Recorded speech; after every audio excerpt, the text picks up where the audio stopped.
We continue with our discussion on brain function. There are three facets of brain function. The first is information assimilation and archival or storage. The second is the most difficult to understand, that is the cognitive process. Information which is assimilated and appreciated is analyzed. Action plans are formulated. Today, we are discussing the third facet of brain function, that is, the executive system. We discuss how this system formulates and executes activities, both motor and cognitive.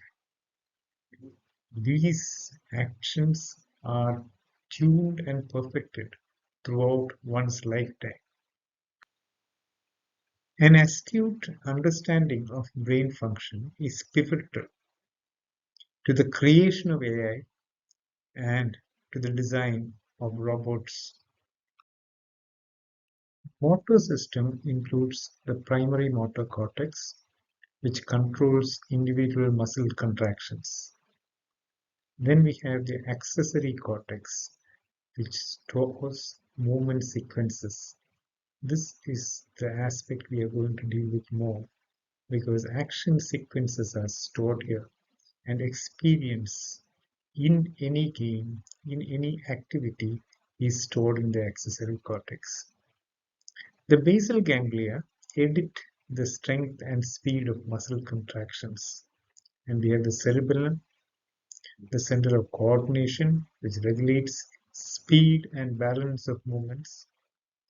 It also modulates appropriate contraction of antagonist muscles to control speed and strength.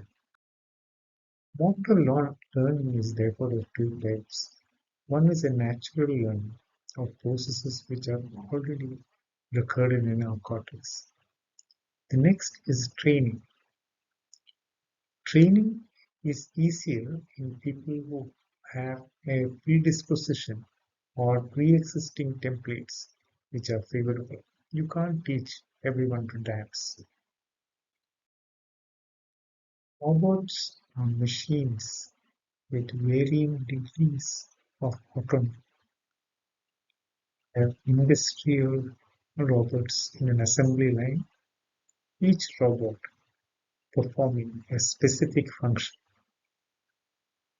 We have various task performing robots, warehouse robots, robotic healthcare assistants, and robots which assist with research, and robots which are used in deep sea underwater explorations and in space explorations. Then we have military robots, drones, submersibles, bomb disposal units, air defense units. These military robots function with varying degrees of autonomy, and they depend on both strategic and tactical feedback. Humanoid robots were a real challenge. Make a robot walk without falling confounded engineers for a long time. Many of the DARPA challenges involve trying to make a robot drive a car or to climb a ladder.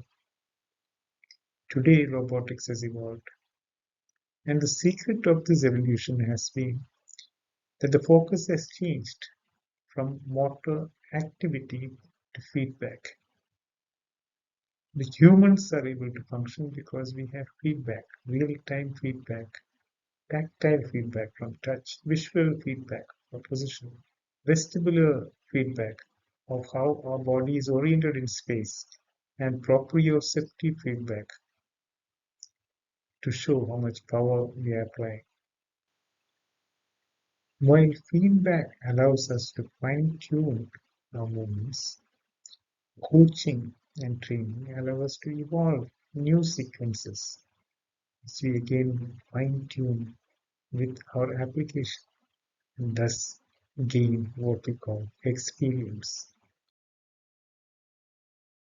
The human brain assimilates information.